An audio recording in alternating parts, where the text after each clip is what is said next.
समस्त सम्मानित किसान साथियों, उत्तम बिजनेस आइडियाज के माध्यम से हमारे जो भी किसान भाई डेयरी फार्मिंग करना चाहते हैं और डेयरी फार्मिंग करके लाखों और करोड़ों रुपए प्राप्त करना चाहते हैं, आज हमारे किसान भाई जो इस समय किसान हैं, आज पूरी जानकारी देंगे कि इसके पहले क्या करते थे और अपनी गायों से कितना प्रॉफिट प्राप्त करते हैं, कितनी लागत आती है, ये एक महीने में कितनी लागत आ जाती है, ये एक वर्ष में कितनी लागत आ जाती है, क्या क्या संसाधन इसके लिए जुटाने पड़ते हैं और कौन कौन सी वैरायटी की गायें रखी हैं, कितना दूध देती हैं, प्रति गाय प्रतिदिन कितना दूध देती है, एक वर्ष में उसका कितना पूरा लेखा जोखा होता है और कितना टर्नओवर कर लेते हैं। और हाँ, आज हमारे किसान भाई ये भी बताएंगे कि इसके पहले क्या थे। किसान भाई, आपका शुभ नाम? मेरा नाम श्रीकांत त्रिपाठी है और मैं पहले इसके मतलब रिटायर्ड टीचर हूँ और 36 साल मतलब सेवा की है भारत सरकार की। और 7 साल से मैं यहीं गौशाला में ही रहता हूँ।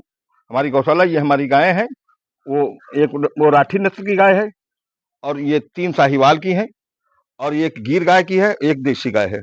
और बछिया हमारी एक सिंधी बछिया है, लाल सिंधी है और ये ग्रीनलैंड की है, भैंस और गाय का जो मिश्रण करके अभी हुई, अभी मात्र 15 दिन की बछिया हुई है। तो इसके पहले आप शिक्षक थे? हाँ, शिक्षक थे। उसके बाद ये आइडिया आपके कहाँ से आया कि हम केवल डेयरी फार्मिंग ही चुनाव करें?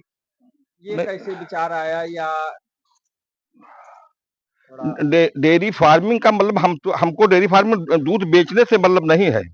हम शुरू से देखिए, हमने एक सोच, नादन का गौरव निकलता था, पेपर निकलता था उसमें। जब हमारा देश गुलाम था उस समय एक कलेक्टर घूमने जा रहे थे, बग्घी पर बैठे हुए जाते, कोचवान जो बैठा था तो रास्ते में भैंसें मिली। उन्होंने कहा ये कौन सा गंदी गंदी कीचड़ में सनी भैंसें थी। उन्हें पूछा ये कौन सा जानवर? उन्होंने कहा हुजूर ये भैंस है, हम लोग इसका दूध पीते हैं। कहना अबे भैंस का दूध तो इतने गंदे जानवर का दूध पीता है, मेरे पास रहता है, कल ही तुझको डिसमिस कर दूंगा। उन्होंने कहा हुजूर माई बाप, यहाँ मंदिर में प्रसाद चढ़ता है। मंदिर में प्रसाद चढ़ता है इसका मतलब यहाँ का बामन और बनिया भी दूध पीता है। बनिया के हाथ में पैसा था, ब्राह्मण के हाथ में बुद्धि थी। तो कहा क्या तूने बहुत अच्छी बात बताई, इन भैंस का दूध पीने वाले मूर्खों पर मैं बहुत दिनों तक राज करूंगा। वास्तव में 3 शताब्दियों तक भैंस के दूध पीने वाले मूर्खों पर अंग्रेजों राज किया। और उसने उस लेखक ने यहाँ तक लिखा था कि अगर इन भैंसों को मद्रासी किसानों को दे दिया, ये जोत जोत कर मार डालें और भैंस भैंसा को लें, तो हमारे देश का बहुत बड़ा उपकार हो जाएगा। और विदेशों में आप चले जाइए, कहीं आपको मतलब 1-1 कुंटल दूध देने वाली गायें मिलेगी, लेकिन भैंसें आपको नहीं मिलेगी। भैंस का दूध पियोगे 7 पुश्तियों में कोड निश्चित हो जाएगा और आंखें अंधी जरूर हो जाएंगी। और गाय के एक मिनट, गाय के दूध में कैल्शियम होता है, केराटिन होता है, सोना होता है। तो हम गाय जो दूध हुआ है हमने कभी बेचा नहीं है, मतलब बेचा है 1-2 महीने बेचता हूँ जब तक घी नहीं निकलता है। और गाय के घी से हवन हवन करता हूँ, अग्निहोत्र करता हूँ सुबह शाम। और घर में बच्चे इस्तेमाल करें, कुछ दूध दही मट्ठा ज्यादा हो जाएगा बांट दिया जाएगा, पड़ोस में दे दिया जाएगा। हम बेचने का काम नहीं करते। लेकिन हमारी ये साहिवाल की 10 लीटर बच्चा पिला के दूध देती थी और ये अभी बच्चा 4 साल की है, ये दूसरी बार गाभिन हो गई है। और लेकिन ये दूध ज्यादा 5 लीटर दूध दी है बच्चा पिला करके। और ये तो अभी गाभिन हुई है, ये गिर की है, ये मतलब गिर क्रॉस ग्रीस है, तो ये 8 लीटर दूध बच्चा पिला के देती थी।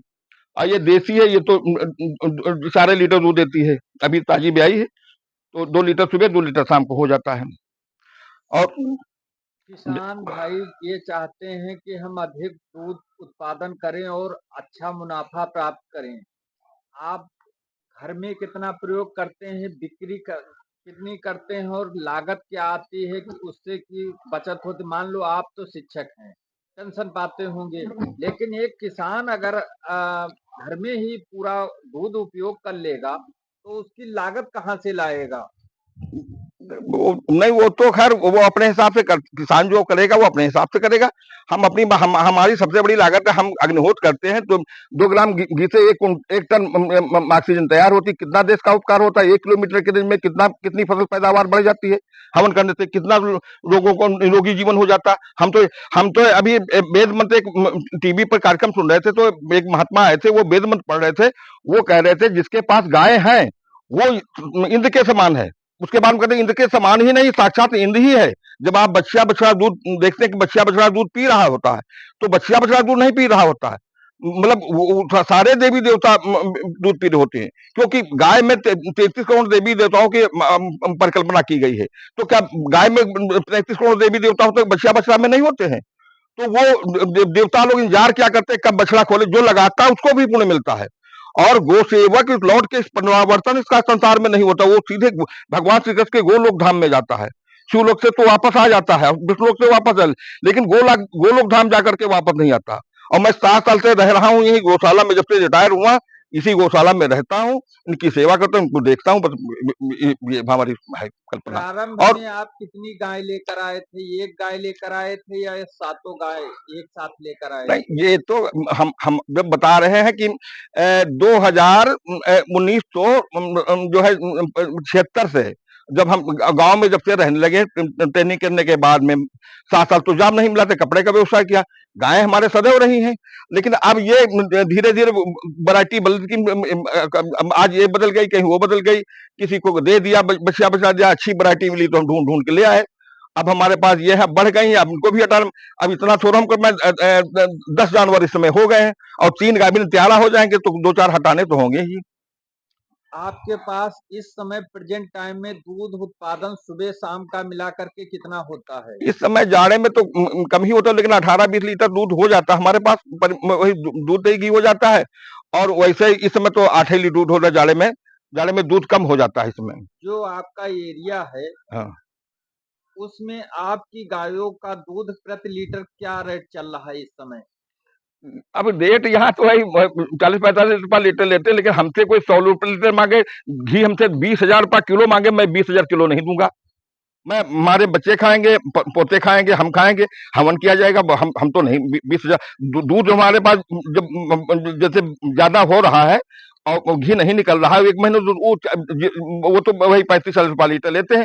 लेकिन जब घी निकलने लगता है उस समय हमसे कोई 200 रुपया लीटर मांगे तो मैं दूध देने के लिए तैयार हूँ, मुफ्त में दे दूंगा, लेकिन बेचने के लिए तैयार हूँ। आपने जो ये गौ पालन किया है स्वयं के उपयोग के लिए किया है, तो जो हमारे किसान भाई अगर स्वयं के उपयोग के लिए गौ पालन करना चाहते हैं, प्रारंभ में कितनी गायों से स्टार्ट करें गौ पालन? अब वो तो उनकी क्षमता पर निर्भर करता है, जिनमें उनके पास जितना आवास, जिनका धन हो और जितना उनके पास रहने की सुविधा हो, वो अपना कर सकते हो अपने हिसाब से। हम तो, हमारा तो जैसे हम जब हम एक तरफ जो हमारा खर्चा 15-20 हजार रुपए में हो जाता है, लेकिन उससे ज्यादा कई गुना हमको हमारी खेती में जो गोबर गोमूत्र सीरा ये सब जाता है खेतों में पड़ता है, और हवन करते उससे न मालूम कितनी वृद्धि होती। ये एक तोरई के पौधे से हमने 6 महीने सब्जी खाई, अंगूर का पौधा लगा, हवन करते हैं, इतना मीठा हो गया है कि कुछ पूछो न, कितना मीठा हो गया था। वो खट्टा वाला था, लेकिन मीठा लगता है। तो हमारी फसलों को, हमारे पूरे गांव को, पूरे ग्राम पर्यावरण शुद्ध होता है। हमें थोड़ा लाभ नहीं होता, बहुत कुछ लाभ होता है, जो मैं गारंटी पूर्वक कर रहा हूँ। गाय पाले, दूध बेचे या न बेचे, इससे हमसे मतलब नहीं है। लेकिन अगर आप गाय पालेंगे तो गायों निश्चित रूप से आपको आप कभी जहां जहां मैंने बांधी वहां वहां पक्का बनता के चला गया। पर्यावरण शुद्ध होता है आपका, मतलब देखिए, धन जो होता है, जो धन अर्थशास्त्र इकोनॉमिक्स के हिसाब से देखते हैं, लोग सोचते हैं, पहले कहा गया है जीवन के 4 पुरुषार्थ मानेंगे, धर्म अर्थ काम और मोक्ष। तो धर्म पहले नंबर पर, दूसरा नंबर है धन का। तो धर्म जब करेंगे तो आपके धन होगा। मैं गारंटी पूर्वक कहता हूं, गाय सेवक कभी दरिद्री हो ही नहीं सकता है। गाय आप पालें, निश्चित रूप से आपके हजारों लाखों करोड़ों में आप बढ़ते चले जाएंगे। मैं गोबर की खाद साइकिल के घेर में लाद के ले गया हूँ। आज स्थित है, लखनऊ में भी मकान बना है, रेउसा में हाईवे पे भी 3 मंजिल का बना हुआ है, यहाँ भी हमारा गायों के लिए भी बना हुआ है, घर पे भी बना हुआ है। खेती भी हमारी दूनी हो गई है, न मालूम विदेशों तक का नाम है हमारा। जितनी हमारी फसलें होती, फार्मर प्रोड्यूसर कंपनी अपनी हो गई है, बच्चे देख रहे हैं। दूध उत्पादन के लिए आप कौन कौन सा चारा देते हैं? हम चारा, जो हम देखिए 71 साल का हूँ, मेरी व्यवस्था थी, तब वो हम लाए हैं, कटिंग लाए हैं उसकी। अरे उसको ना क्या नाम बोलते हैं, नाम नहीं इसमें याद है, वो जो उसको बोलते हैं, जो कई साल चलती है, वो भी मध्य नेपियर नेपियर सुपर नेपियर भी मंगाया है, मध्य प्रदेश से मंगाया है। लेकिन समस्या ये हो जाती है कि चारा लाने वाली बात, तो इस समय तो मैं इस पे निर्भर हूँ। कि चना का चोकर है, गेहूं का चोकर है, बिनौला का जो पोषाहार मंगाते हैं, खली मंगाते हैं, खड़िया मिक्स कर देते हैं, एक बोरी चना के चोकर पर, एक बोरी गेहूं के चोकर पर, एक बोरी खड़िया 20 किलो की मिला देते हैं, उससे कैल्शियम की पूर्ति हो जाती है। एक हमारी गाय थी, बहुत जब लेकर आए तो बहुत मतलब पतली पाखाना होता था, तमाम दवाई की नहीं कि जब से खड़िया हम उसमें चोकर में मिलाने लगे तब से वो स्वस्थ हो गई, बढ़िया मोटा दूध देता है, घी निकलता है, वही गिर गाय। तो अब ये सब स्थितियां हैं। और चारा उसे बरसीम भी बोते थे, सब चारा बोते थे, लेकिन अब समस्या हो गई, मैं 71 बस का हो गया हूँ, ठेलिया चला नहीं पाता हूँ, है तो ट्रैक्टर टाली मशीनी सब कुछ है, लेकिन अब बच्चे अपना उसमें से नहीं लेते, तो हमसे जो कुछ गाय पर कितनी लागत लग जाती है, कुछ इसका लेखा जोखा आप अभी तक रखे हैं? अब हमारा लगभग ये हम समझते हैं 20,000 रुपए महीने, हमारे पास 6 गायें हैं, तो 20,000 रुपए महीने हमारा खर्च हो जाता है। अपना सब जोड़ते नहीं, अपना सब नहीं जोड़ते हैं। एक जो है सुबह मानदेय पे आता है, 1,500 रुपए महीना वो ले जाता है, लेदा कर जाता है, और बाहर जा जाकर गोबर उठा जाता है, और बाकी सबमर्सिबल लगा है, बिजली है ही है, पाइप से पानी पिलाते, दाना लगाते रहते हैं, छोड़ के बांधे रहते हैं। आप अपना मोबाइल नंबर बोल दीजिए। 9936 पूरा मोबाइल नंबर हाँ, आप अपना बोलिए। 9936 650800। अगर हमारे कोई किसान भाई आपसे परामर्श लेना चाहेंगे तो आप उनको देंगे? बिल्कुल परामर्श देंगे। सभी सम्मानित किसान साथियों, जो भी हमारे हम तो चाहते सभी लोग गाय पालें, दूध बेचने का औचित्य क्या होता है? दूध बिजनेस आइडियाज को सब्सक्राइब नहीं तो किए उसका आपको जो है खेती में आपका करोड़ों गुना बढ़ जाएगा।